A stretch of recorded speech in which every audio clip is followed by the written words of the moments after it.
All right, people, your boy Man Mike here. Kind of give you guys a quick take and rundown on what's happening tonight. Um, Obviously, we get having the NFL draft, and it's going to be spectacular. I'm already excited. So, the first thing, obviously, it's going to be Mad Mike Network, Six Man K Styles on one side, hosted by yours truly, the OG, as well as Mr. Tactician. All right, Mr. Tactician and OG Sam's going to host that show on Mad Mike Network and Six Man K Styles, 6MK Live. So you can go back and forth to all coverage. We have Atlanta Falcons Nation. It's going to be hosted by the one and only Coach Unchained. He's going to handle AFN as well as Coach Unchained channel. We're going to have it here at Mad Mike Sports. That is going to be here as well as the heavy hitters by myself, Jew Talk Sports, 6MK himself, the Six Man K Styles, the Dunn. Like I said, we're going to handle those, and that's going to be the heavy hitters and Mad Mike Sports. So it's going to be draft coverage all around the board. We're going to have a few things coming in also in regards to the Atlanta Falcons and draft. So I kind of wanted to give you guys a heads up on something. I got the Mad Mike membership, and again, it's just $1.99 just to get a hold of quite a few of my takes, and there's going to be some that I'm gonna do that's going to be exclusive to Mad Mike Sports. All right, it's going to be exclusive to Mad Mike Sports. All right, it's going to be my draft expectations. I already have a few videos up there. I talked about how and what I expect the NFL draft to look like, or what to watch for in the NFL draft. So if you're a Mad Mike membership, you can get a hold of that video. And again, it's just $1.99 every single month. All right, $1.99 to get exclusive content from your boy Mad Mike. And kind of want to give myself a few takes out here. So if you guys got any questions and thoughts that you want to kind of get into right now is the time. Right now, the time to speak on that. Like I said, it's gonna be a long day, man. I'm already feeling good about this NFL draft for the Atlanta Falcons. I say the first thing right now, and y'all see my messenger, it's been going crazy all day long. Oh gosh. So again, here we go again. A lot of fake rumors out there. I'm telling y'all, don't listen to a lot of stuff out there, right? We hearing stuff that quote unquote his source. These people are saying that this dude is saying, and I'm not gonna say his name, but he's saying that the Falcons are in love with Matthew Golden. And yeah, we heard that. You heard what I said, Matthew Golden. The Falcons have several needs in regards to that. But those one of those things that's out there. But the thing that I really wanted to kind of talk to and talk about in this particular instance is, again, the quarterback position for the Atlanta Falcons. All right. The quarterback position for the Atlanta Falcons and whether or not it's going to be good. Will they be able to bring in our very own trade for Kirk Cousins? I think everybody wants to know that at this point. What the hell are we going to do with Kirk Cousins? For me personally, I think night one of the NFL draft, I don't think the Atlanta Falcons are going to do anything. But the thing, what I say about this is this punk pussy ass quarterback that we have a fucking problem with right now. Everybody talking about he's a good guy. Like, that dude is a piece of shit. And I'm talking about Kirk Cousins. All right. So Kirk Cousins said he's not going to waive his no trade clause until after the draft. Okay, so I'm gonna just say this. Um, so Xavier Littman, how you doing? Floyd, Don Floyd, what's going on? Ricky Smith, King Treyway Southside, what's going on? B Peeps, what's happening, pimp? Um, oh, Eric Ricky said he's off tonight, so he'll be okay. Okay, great. Um, Yasuke, what's going on? How you doing, sir? Jonathan Rose here, how you doing? Do you think we'll stay at 15? Jonathan,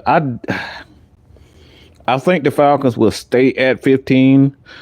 If there is a possibility that the Falcons can move up to go get a guy, because I'm hearing stuff that the Falcons are interested in, they really want Abdul Carter. Now, we know with Abdul Carter, the dude is a freak of nature. I think everybody can see that, but he's had foot surgery. And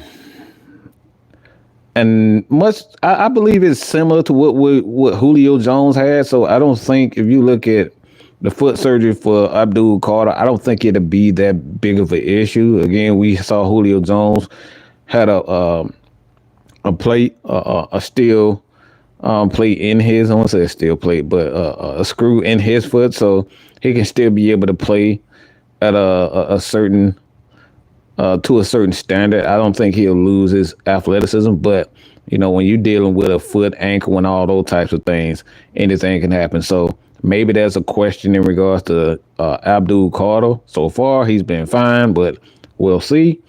I see Terry Fontenot drafting the defensive tackle Shamar Stewart from Texas A&M. Man, I sincerely hope not. Like I said, I'm not always on stats, but when there's a huge tail in the stats, when I see 1.5, 1.5, 2.5 sacks, and you're supposed to be a freak athlete, it's like this give me some Tack McKinley, and I hate to say it because I really like this dude, but this give me some Tack McKinley and Vic Beasley vibes. Yeah, Vic had a year where he put up some numbers, so it's not like Shamar Stewart, and he was a freak athlete, but couldn't quite put it all together. So Shamar Stewart, for me, I think the Atlanta Falcons do need guys with crazy athleticism that's going to be able to kind of bring another element to that defensive line that we definitely need. You need a guy like a Julius Pepper. These guys are just freak athletes, and maybe Shamar Stewart is that. When I look at him on film,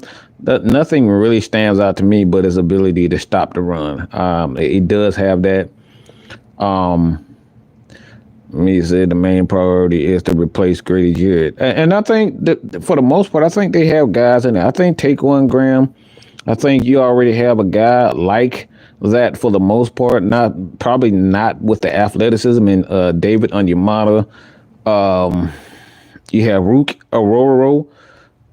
He's one of those guys. I think if he can stay healthy, he'll be a guy that'll be able to replace them. But I don't think the Falcons they have to go in round one in order to get to replace Grady Jarrett. I think you already have a couple of guys on the team already that's have that ability.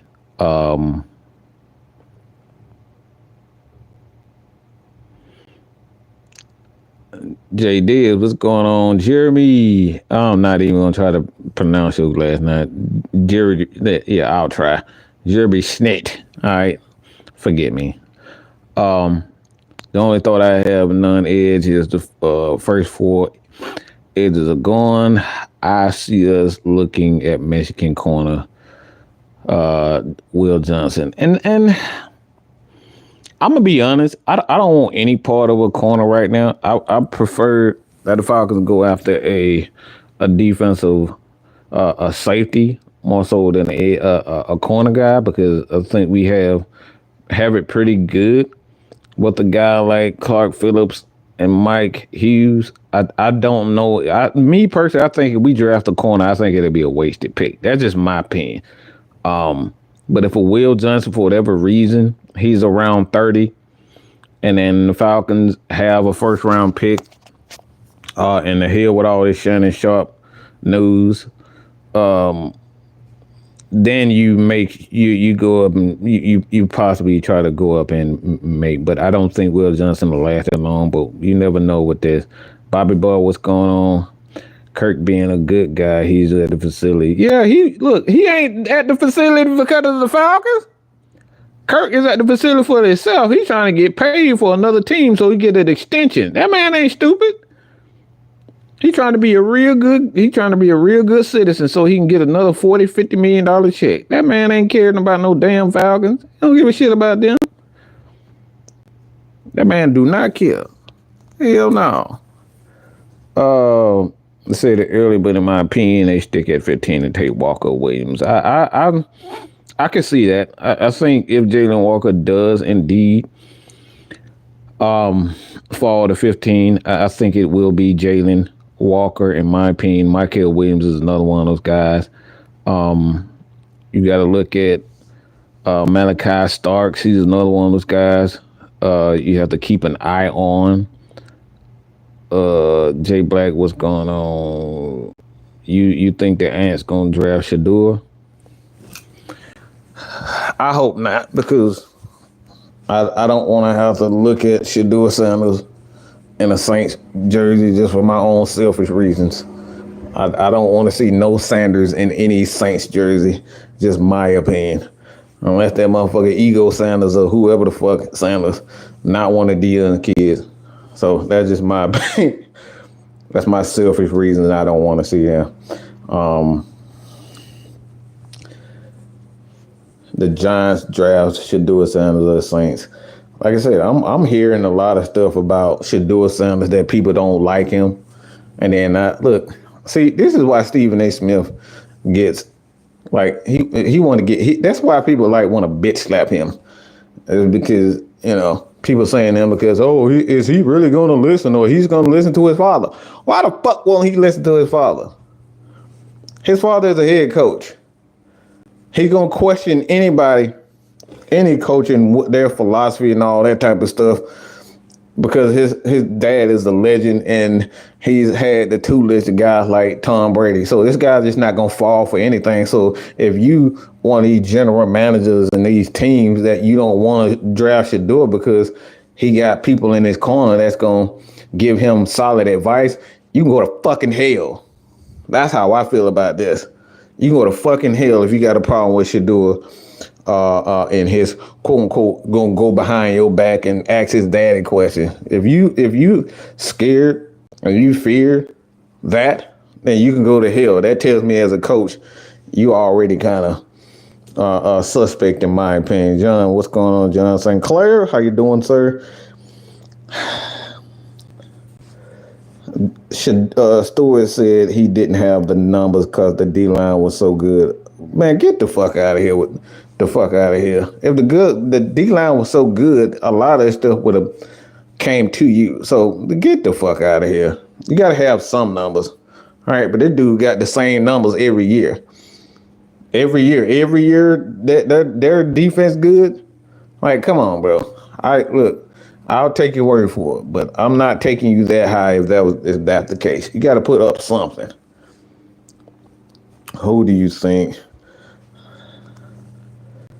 Morgan Fox is another one of those guys that signed another 2-year deal. He's one of those guys that can get you at least 4 to 5 sacks a year in itself. So the Falcons have guys that can replace Grady Jarrett. And like I said, it may not be the impact or the excitement and what we've seen from Grady Jarrett throughout the years, but the Falcons have players that can put up those numbers that Grady Jarrett put up as far as the sack numbers are concerned.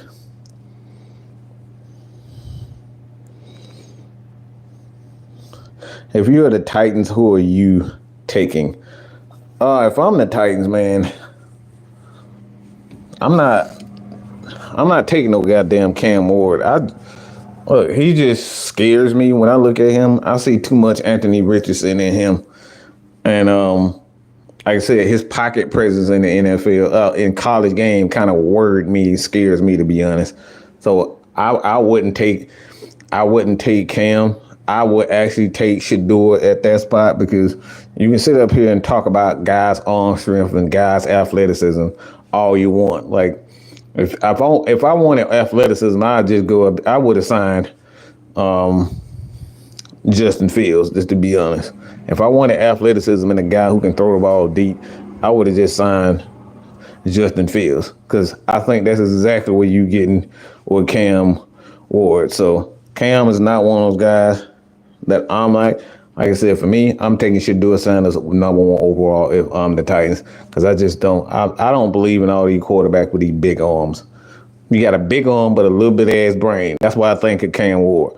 And like I said, there's always a chance that I can be wrong and I have been wrong, but that's what I see when I see Cam Ward.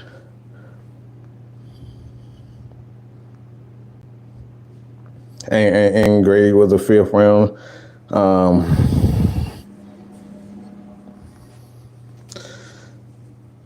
Jew Talk Sports in there, in here. So again, if you guys want some of my private takes, like I said, it's gonna be private takes, and a lot of these players that you may see me keep an eye on, you might want to check out the Mad Mike membership because, like I said, I'm gonna drop these throughout the year. So some players in college that I like, I'm gonna put that in the Mad Mike membership. Kind of give my expectations. I already put out my top 3 quarterbacks heading into the 2025 season. My top 3 quarterbacks in no particular order, but I think these are the top 3 quarterbacks as far as the first tier. I might put out a second tier. I think I put out a second tier of quarterbacks that I think is going to be good this year. Omar Nolan from Tennessee. Like I said, it's a lot of players, and that's what I'm hearing from a lot of GMs and a lot of people is that when you look at this year's draft, it's a lot of players that's not really separating themselves as far as their athleticism and their play. It's not a lot of separation. So you can see a lot of teams that'll be able to trade up for certain guys if they really want it, or trade down out of spots because all these defensive players are pretty much around the same. So it's like if the Atlanta Falcons feels as though that Abdul Carter is the only guy that they want to go after and give up picks from, I would only say him at this point in time. He's the only guy, in my opinion. I like Jalen Walker, I really do, but I'm not sure if he's worth giving up a first round pick next year. That's what I'm not sure of. But Abdul Carter is probably one of those guys. If I were to take a chance, I'll probably do that.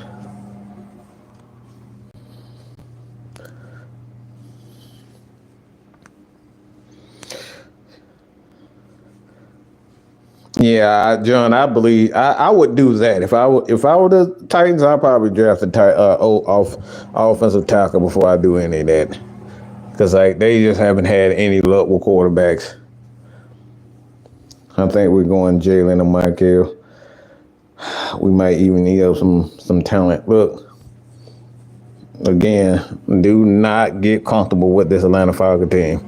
Telling y'all, they've already shown y'all that they willing to do the complete opposite and piss everybody in this state, piss everybody off in the NFL. They are already showing you. Monday, what's going on, Pimpin? How you doing? JT, how you doing? If I was the 49ers, I would draft Shador and put him with Kyle. And look, look, JT, telling you, I think people sleeping on Shador. I'm just gonna be honest. I think he is the most pro-ready football quarterback in here. He may not be the most talented, and it reminds me, I keep telling people, it reminds me of Matt Ryan. Matt Ryan is not the most talented quarterback. Tom Brady is not the most talented quarterback. Drew Brees is not the most talented skill. I'm talking about in terms of skill. They're not the most talented quarterback for skills is concerned. But these dudes are hella smart. They know how to read defense. They work on. He's very accurate.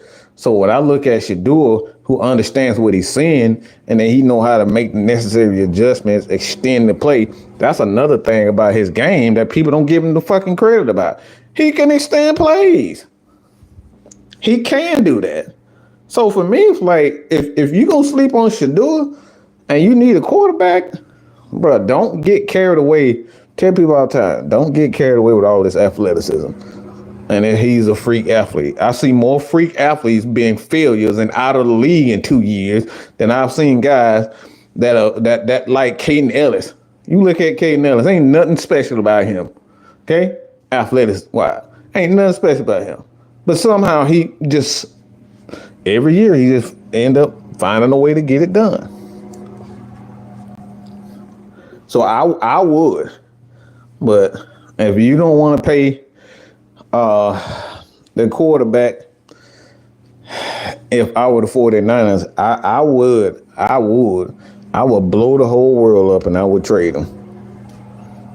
This would blow the whole world up if the 49ers end up drafting Shador Sanders. And I think that would be the right decision, to be honest.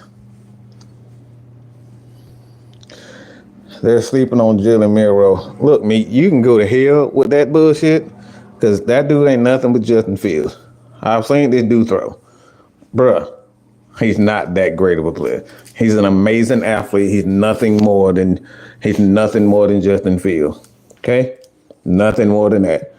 He's one of those guys that you might want to go in the second or third round to get him, because to be honest, I think if you look at Jalen Milroe, I think what he is a guy that's in Green Bay right now.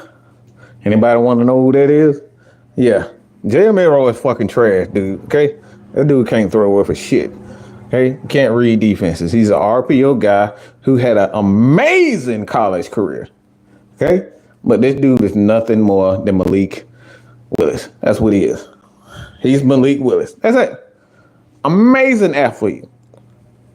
Amazing athlete. You have to develop Jalen Milroe. He's not that great of a quarterback. You have to develop him. But does that mean that he's going to be trash? No, because he does have the tools. He has a big arm. He has amazing athleticism.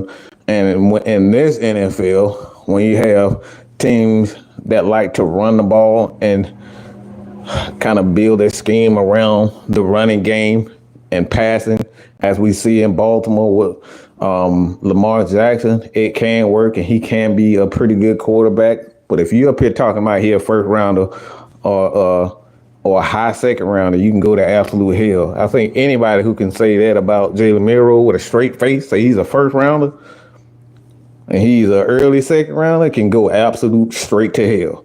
Because he's not that, okay? Ain't that. But that doesn't mean that he can't be a quality quarterback or he can't be a starting quarterback if developed properly. Yeah. Don't even try to look. Don't nobody try to sell me on no goddamn Jalen Milroe when I seen what this motherfucker did. I've seen him overthrow Jesus, okay? And Jesus is everywhere. This motherfucker overthrow Jesus. Jesus is with you. Jesus is up. Jesus is down. Jesus is right. Jesus is left. And he did all of that. That motherfucker is inaccurate as inaccurate can be. So please don't try to sell me on no damn Jalen Milroe. And I'm not saying he Tim Tebow. I would never say that, because Tim Tebow was trash. I thought he was trash to begin with. And you took that son bitch in the first round and you saw what happened. That motherfucker was out of the league in 3 years. Tried to turn him into a tight end, offensive lineman, running back, fullback. That motherfucker filled every last one of them. Malik, no. Jalen better than that piece of shit. Excuse my language, but he better than that piece of crap. Look, if you seen Jalen Milroe this year, you'll understand how that motherfucker overthrew Jesus. Like I said, Jesus is everywhere, and he found a way to do that.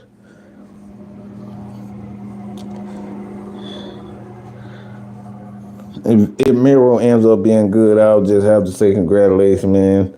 He just but the thing is, again, all this is about the skills, the qualities to be a quarterback. A lot of quarterbacks have the qualities and the skill sets to be good quarterbacks.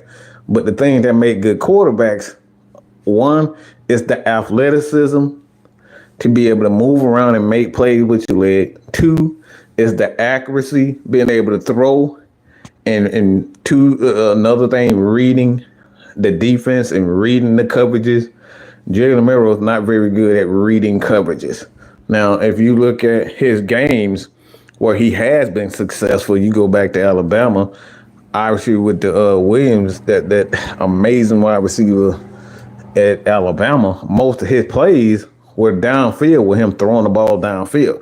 That's not always work in the NFL. In fact, I can say, in all honesty, most of the time that shit doesn't work. That stuff does not work in the NFL. Think you just gonna come down here and throw the ball deep. That doesn't work. A lot of quarterbacks thought they were just gonna be able to be like college, throw the ball down field, and then you go on the green. So nah. Look, I had never said anything about me not liking Alabama quarterbacks. See, this stuff. Don't put words in my mouth. Tell me a motherfucking Alabama quarterback that's worth putting any type of faith in. Cause Shitty Young ain't doing shit. Hey, Shitty Young ain't do a damn thing his first couple of years.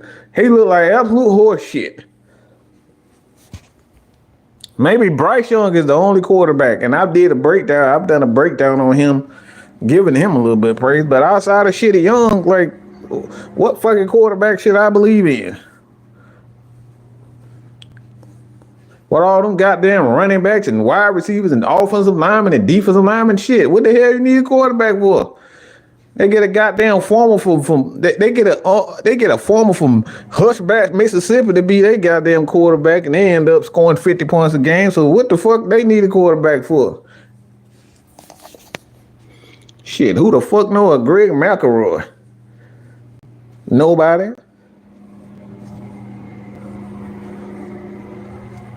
Ain't a damn thing to be believe in on the damn quarterback for them. Look, our bullshit ass quarterbacks from Alabama building that shit. And I'm talking about that shitty ass quarterback that's so-called a good quarterback for the Rams. The Rams still looking for a damn quarterback. They wasted the goddamn fourth round. I forgot what kind of pick it was for Stetson Bennett. Just wasted a damn penny. Just like I said, wasted a damn pick on him. You know, it's sad when you got a Stetson Bennett get more praise at being a quarterback than damn Alabama quarterbacks. Shit.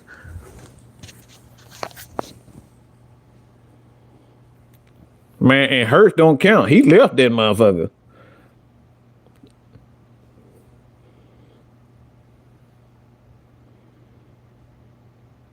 Shitty Young and Jalen Hurts, I'll give them that. But 2 out of the last goddamn 50 years, come on. Ain't a damn thing came out of Alabama in damn 5 centuries, in 5 goddamn decades.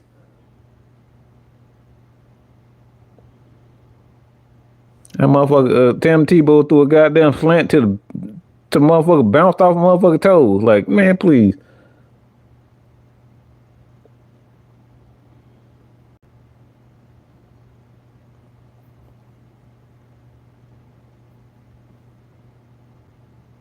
But like I said, in the NFL, Tua, look, I'll give you Tua. But even that motherfucker, he retarded, okay?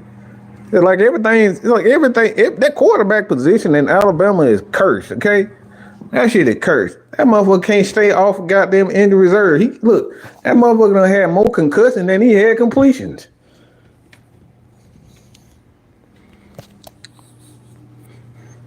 That motherfucker Tua don't have more concussion than he had goddamn completions. Shit. But I'll give you Tua. I'll give you Hurts. I'll give him that. I'll give Alabama that.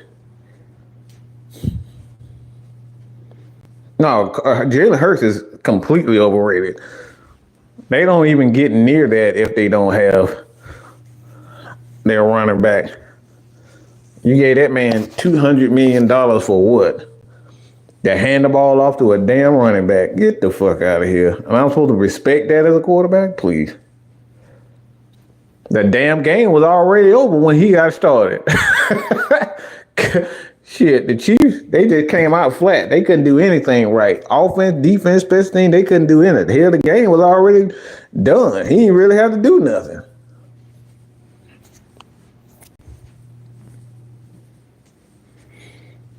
But like I said, I'll give you Bryce. I'll give you Tua. Hell, I even give you Jalen Hurts.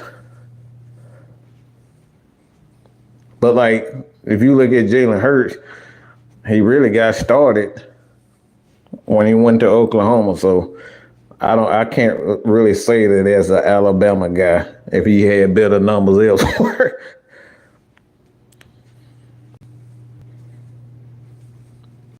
Jermaine said he got 255 for the tush push. Man, boy, you better talk that shit. Come on, man.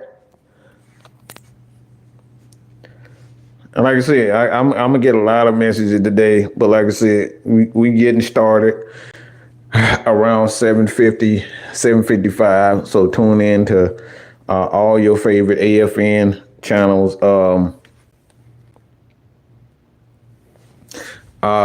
Like I said, AFN, we're gonna have coverages coming from all over for the most part.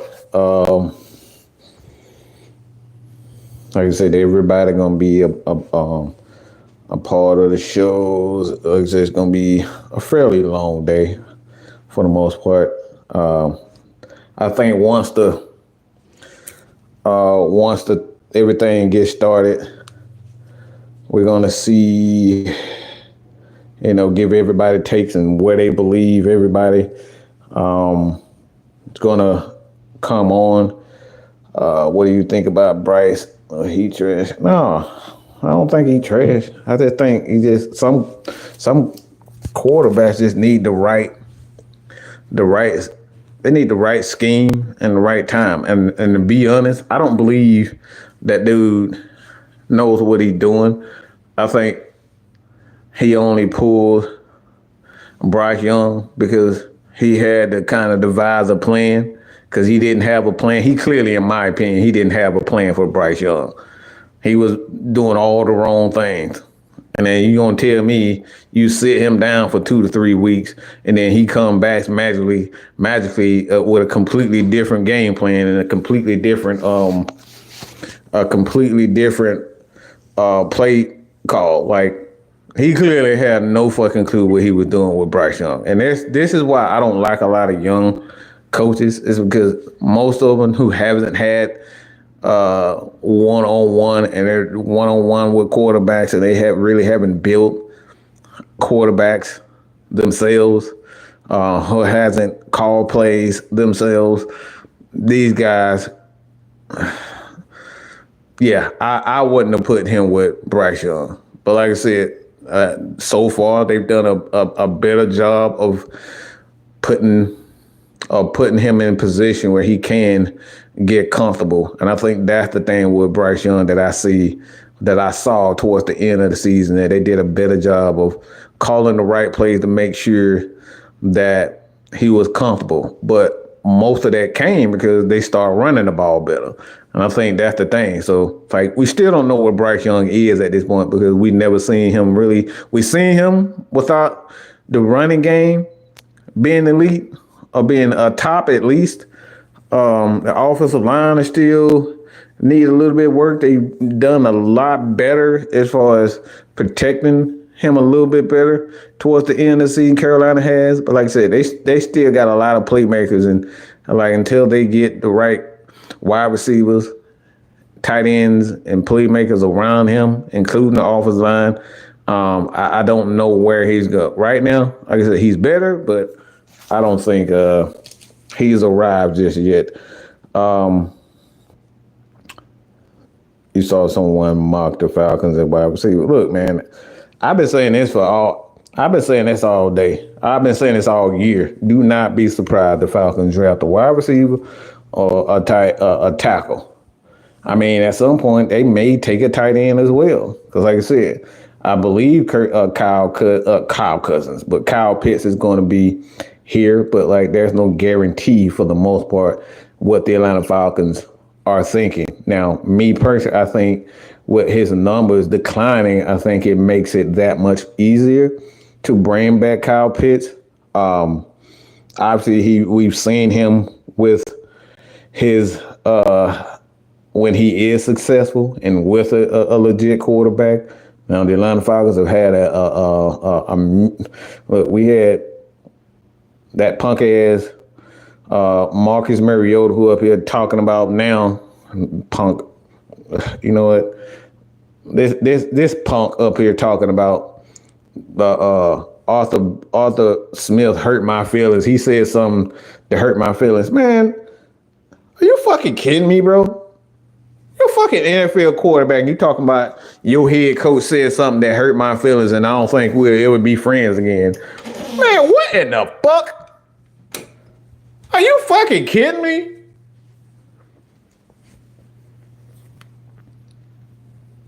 This song bitch said this shit too, y'all. This song bitch said the head coach hurt his feelings. A fucking quarterback said this bullshit. No shit, you're a fucking leader. And you up here talking about your head coach, your head coach hurt your fucking feelings. That's why you quit on the team. Man, you don't get your punk bitch ass down and put some fucking lipstick on and prance around. The fuck are we talking about?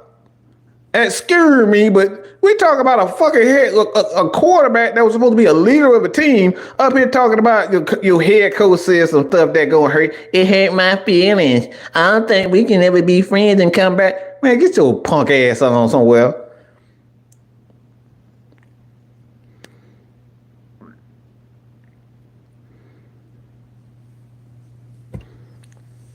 And I'm paraphrasing, John. I'm paraphrasing. Talking about he said some things that we can't quite come back. I'm not sure we can quite come back. Man, get out of here.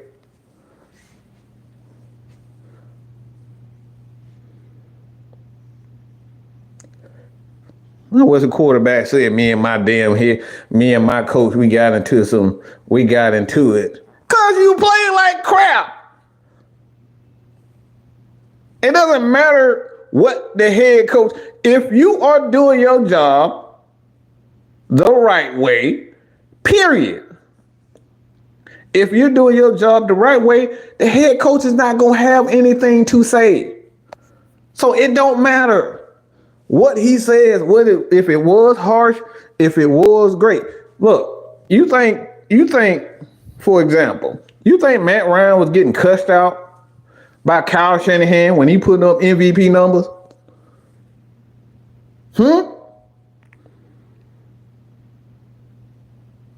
You think Kyle Shanahan was cussing Matt Ryan out because he putting up MVP? You put up big time numbers, you put up MVP numbers, and your quarterback cussing you out, then maybe that dude is an asshole. But if you're not putting up great numbers and winning games, you're going to get whatever. You should be ready to get whatever.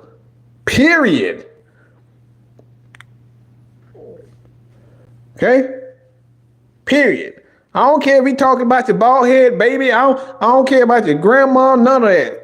If you're not doing your job, you're not winning games as a quarterback, you get whatever comes to you. Period. We got a soft ass generation of players. If they don't like to be they don't like to be talked about, they don't like to be picked on. Like, if you grew up in a certain age and you weren't picked on, then you just not a human being, period.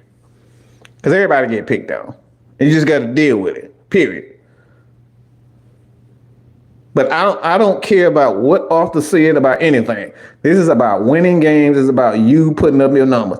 Fuck your feelings if you're not winning. Because the end of the day, my job is at the head. My job is at stake on my quarterback that I chose to come in is not putting up numbers, is not giving us wins. The hell with your feelings.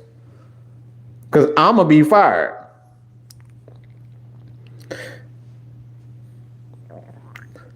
Penix threw the pitch more in 3 games than Kirk Cousins did in 13. That's another thing. So it's a lot of things that when you look at this Atlanta Falcons, a lot of things are up at stake. So, like I said, man, it's gonna be interesting. And that's Raheem's problem. He cares about their feelings.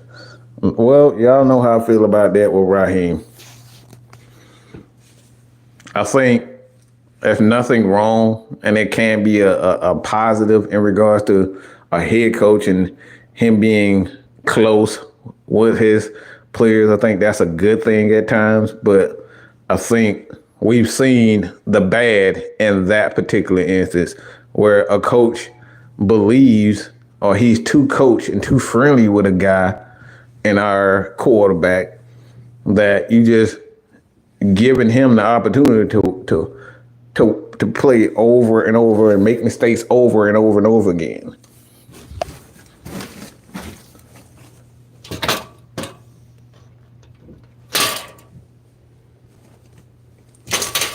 We giving that dude over and over and over. We gave him 5 games in a row. Chances to make mistakes. Nah, pimp. I don't need 5 games in a row of a guy playing that. Ain't happening. That's way too much. You way too comfortable with these players. If this dude up here throwing 10 interceptions and 1 touchdown, and you still saying to yourself, man, he can do it. Do what?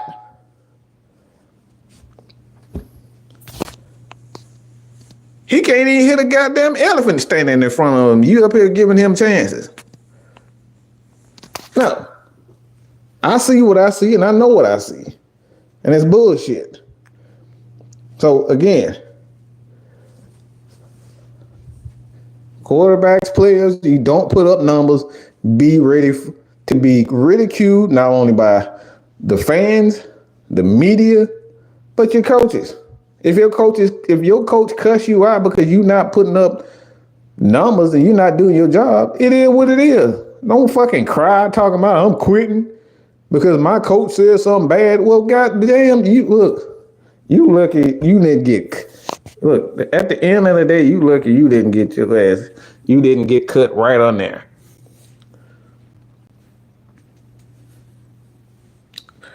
He essentially said that Arthur Smith said something that he didn't like that was too far. So what? Again, so what? I don't care because it's about winning. This is about football. This ain't about friendships. I done said some fucked up shit to people in anger. Guess what? They understand the situation and they ain't cry like some little bitches because somebody said something mean. You do your job, I wouldn't talk. You do what you're supposed to do and you do it well, I wouldn't talk. Failure begets those types of things. You fail, you get what you get. You do your job, you get praised, you get rewarded. The end. I don't see how that's a problem.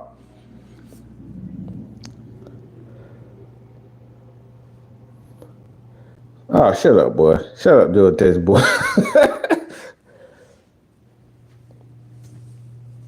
Look, if I say some dumb shit, I expect to get called out. If I say something dumb, I expect to get I expect to get called out for it. Shoot. And John, this is why I really want Belichick. I don't necessarily like him, but that doesn't matter. Again, it's about winning. I don't care about none of your feelings. I don't care about, you do your job well, I won't say nothing. Period. Why you think Tom Brady got chance after chance after chance? He did his fucking job. Tom Brady, He didn't have to worry about Tom Brady because Tom did his job. Gronk, they did their job. They got rewarded for doing their job. If you don't do your damn job, you're going to get your ass cut. Like Malcolm Butler, like so many other players on that team. You thought that was actually going to be something. They had a running back. I forget his name at the moment. But he had a game where he rushed for like 200 yards, and then the next game he rushed for another 100 yards, and then he ended up missing practice, and Bill Belichick cut his ass. Why? Because if you don't do what you're supposed to do, your ass get whatever comes. Period. That's the end.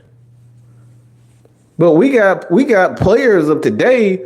They have one game where they have 5 touchdowns and 150 yard receiving back to back, and then they think they arrived, and it's like, yeah, I get the actual paycheck now because I had 2 games back to back with 200 yards. No, that's not how it works. Do your damn job every day the right way, and you will get rewarded. Not just, all right, I'm going to do my job for 2 days, but the other 2 days, you're going to have to give me some off days. Why? Because I did good the other 2 days. No, you got to keep doing it well.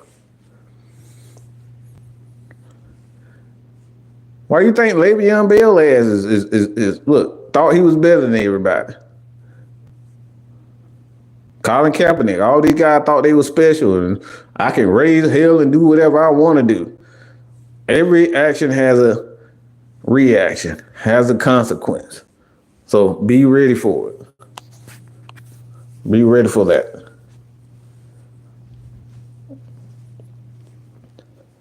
The front office lied about us about winning now when they hired coach with the... No, they didn't. That wasn't a lie. If you got... I mean, it's not a lie because the Falcons were winning. They were 6-3, so they did not lie.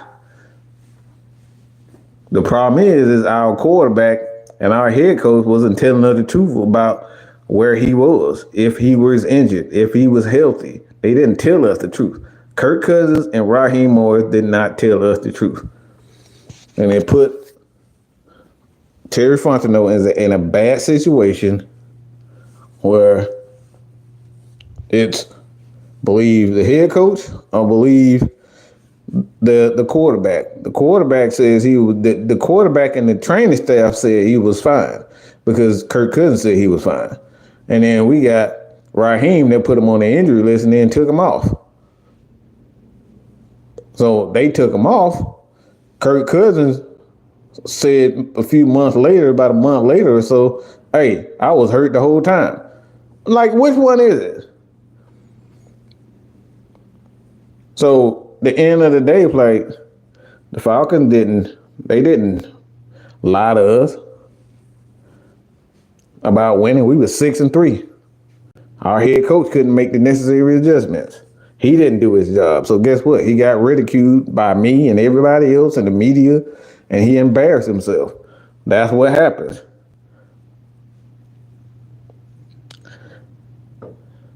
Yep, the running back had 200 yards, and then next practice he was late. Yep, and Bill cut his ass. Like I said, if you don't do your job consistently, these are the things that happen. Just because you have one game and you have this, don't mean you do all that. Sammy Ross, what's going on? How you doing, sir?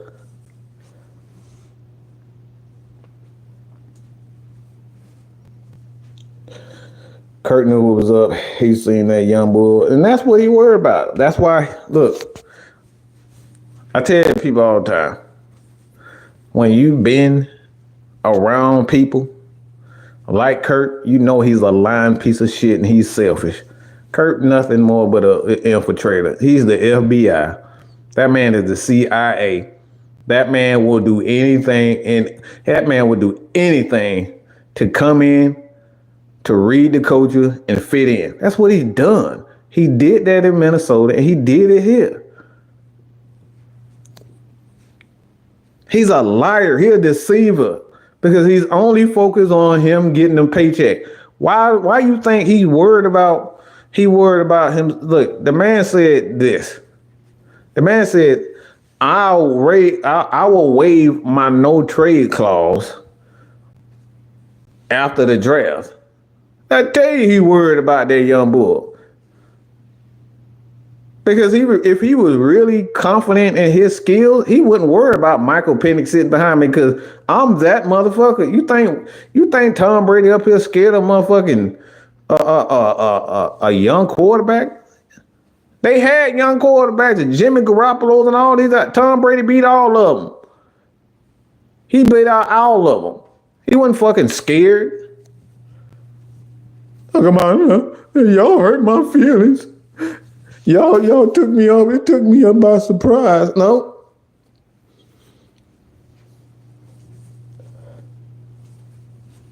You took me by surprise by drafting the quarterback. How could you? How could you do that to me? Shit, we even with Michael Vick, we drafted Matt Schaub. Did you hear Mike Vick crying and bitching and complaining about, oh my God, Falcons, how can you do this to me? You drafted another quarterback. How dare you? No, he didn't. He got his ass right back up and became the number one quarterback. So if you that confident in yourself, you really believe, you don't care about no damn Michael Penix. How dare you do that to me?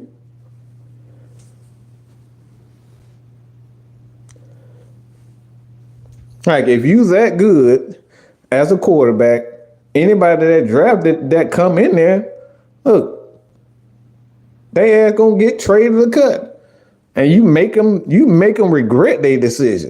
That's what great quarterbacks do, not cry and bitch and complain because they drafted a quarterback. Like shit, if you think you're that good of a quarterback, how about you just show them that they made a mistake?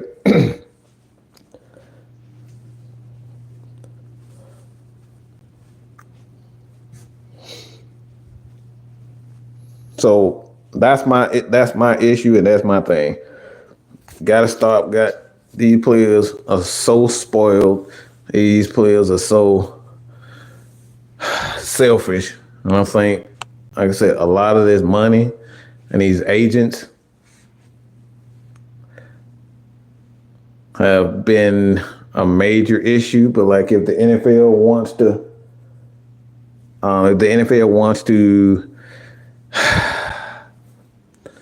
improve this, they just got to come up with a salary cap for the quarterback position, and you'll see how it affects every wide receiver. Because right now, with quarterbacks making so much money, wide receivers contracts are going up. So at the quarterback position,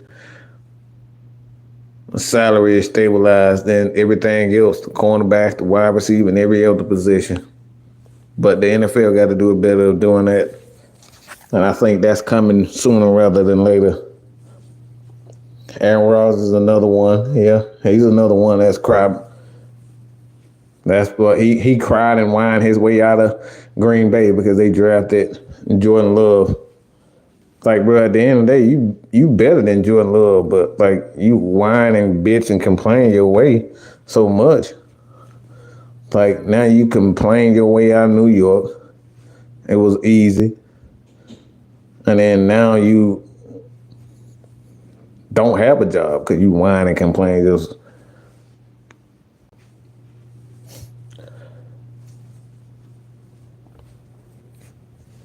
I think they knew how good Penix was, and I think most of us knew what his potential could be. But it was about the future. It wasn't about screwing over Kirk. But like, when you're insecure, like Kirk Cousins, like Aaron Rodgers,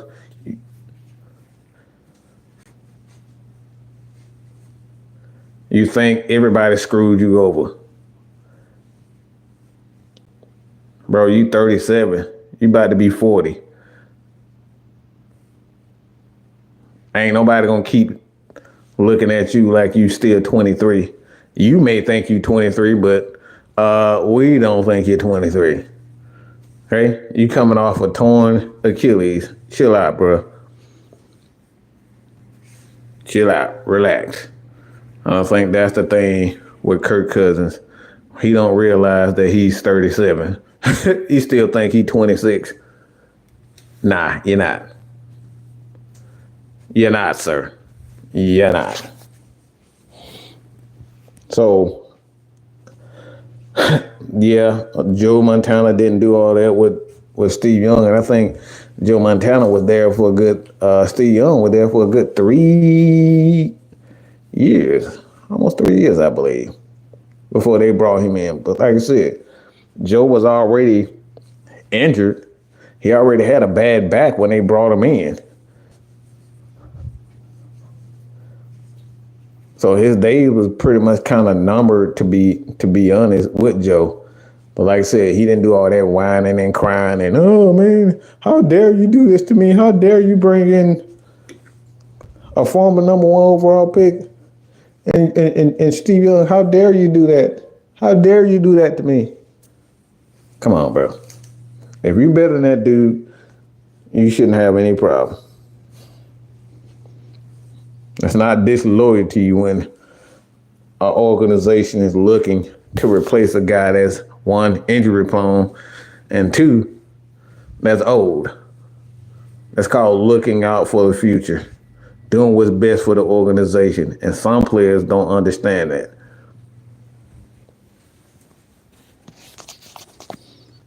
Do you want to reward players? Yeah, I think.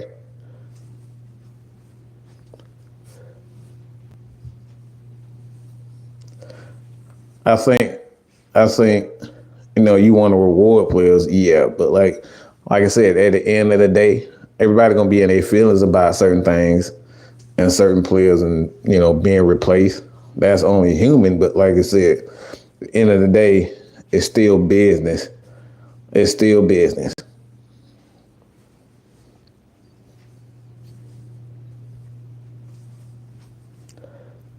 At the end of the day, you got your money, sit down, shut up. Look, there's no quarterback in the history of the NFL outside of a guy like Tom Brady that's made $300 million. Man, if Kurt don't sit his ass, his clown, his silly ass down somewhere, you made $300 million. You up here talking about getting beat out by Michael Penix. Man, sit down. Sit down somewhere, bro.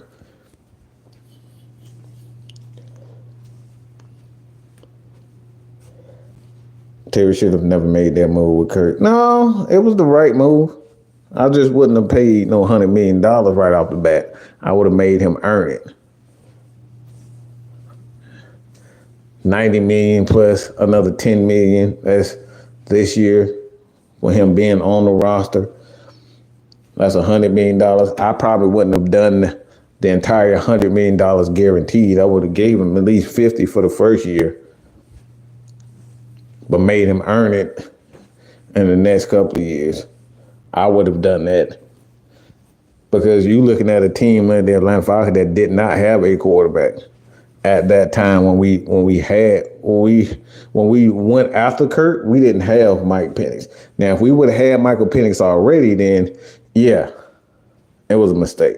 But we didn't have that. But when we had the opportunity to get Michael Penix, when he dropped, it was like, yeah, the Falcons, yeah. Kurt, we don't know how long he's going to be able to hold up. We got to get this young bull. So even if it was in the eyes of Kirk Cousins disloyal, it was the right thing for the organization to look out for themselves long term. Because in 2 years, hell, we see now in a year that Kirk Cousins couldn't stay healthy. And look where we at now. We've been screwed if Kirk Cousins wasn't healthy and we didn't have a Michael Penix. So it's not the wrong thing. The Falcons didn't do the wrong thing.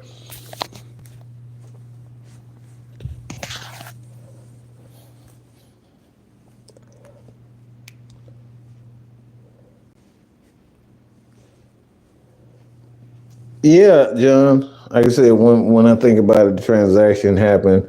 Montana started right and wrong, but like again, he did, And I'm positive that he felt some type of way about it. That's only human for a player and a person to feel that type of way, to feel any type of way about them bringing in the talent. But like I said, if you're a real competitor, like, look, shit, I'm going to show them that they're wrong.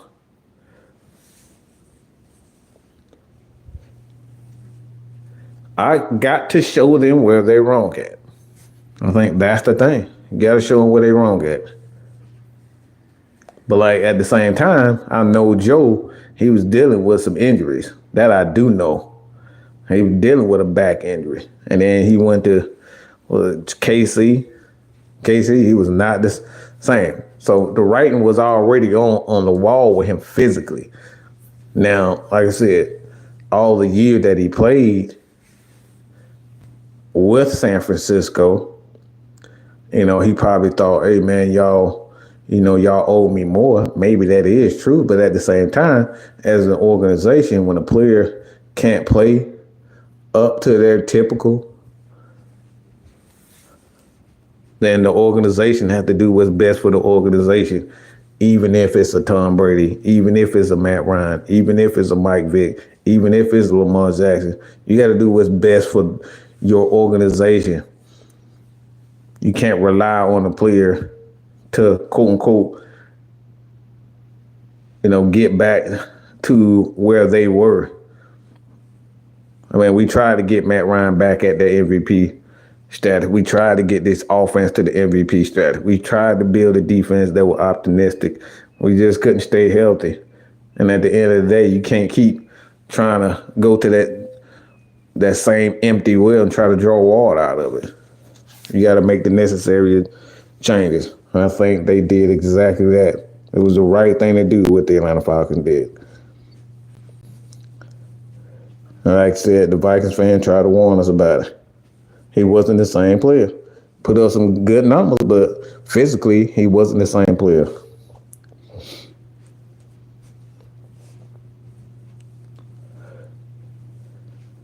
They call him right there. If Kirk Cousins played like Kirk Cousins, we wouldn't even be having this issue. That's it. Period. You do your job, nobody complains. That's it. If I tell my kids to, hey, wash the dishes, and they wash the dishes, why am I gonna keep telling them, hey, do you wash the dishes? And they keep saying, yeah, I wash the dishes. You look like a damn fool telling him to wash dishes when they've already washed the dishes. That's crazy. Hey, Mike Vick, man, I need you to run for I need you to run for 100, and I need you to pass for 200. And he does that every single game. What is there me to complain about? He's doing everything I asked him. He's doing everything I drafted him for. He's doing everything I paid him for. This is why I paid him. So when a guy like Kirk Cousins, you pay him $40-50 million to do what? To pass for 300 yards and to help this offense be a top 5 offense. If you were doing that consistently, no one would be complaining. If Matt Ryan won us a Super Bowl, none of our fans would be complaining. So if you do your job and you win, nobody's going to complain. But when you don't get the damn job done, you got to be ready for that. You got to be ready for it, period. You got to be ready for what's coming there. That's just life, brother.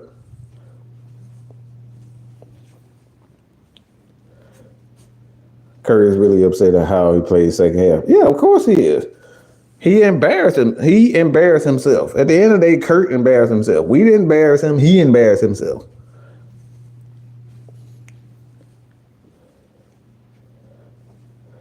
And there are rumors that the Vikings are trying to bring Kirk Cousins back. I have that. I have heard that because the Vikings aren't sure that they want to go to the young quarterback, J.J. McCarthy, just yet. They think he still needs a little bit more seasoning. So they may be interested in bringing Kurt back. We'll see how that goes because I think they do have a little bit of money with Sam. Was it Dono that came in the quarterback last year and put up some pretty good numbers? So, like I said, at the end of the day, man, as we get closer to the NFL draft, and like I said, y'all continue to support your boy here at Matt Mike Sports. Hit that subscribe button if you're new to the channel. Continue to support AFN, 6-Man K Styles, aka 6MK Live. Jew Talk Sports. You're going to hear all of our takes tonight. The great Don is going to have, he's going to start uploading a little bit more shorts, especially on the college.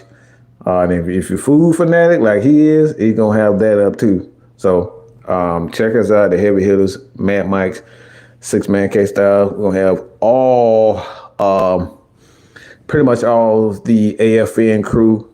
May ask a few other people to come on and join the panel as well tonight. So like I said, man, it's draft day. It is here. It is here. Whoo, boy, I'm so nervous. But continue to support your boy, man, here, man, Mike Sports.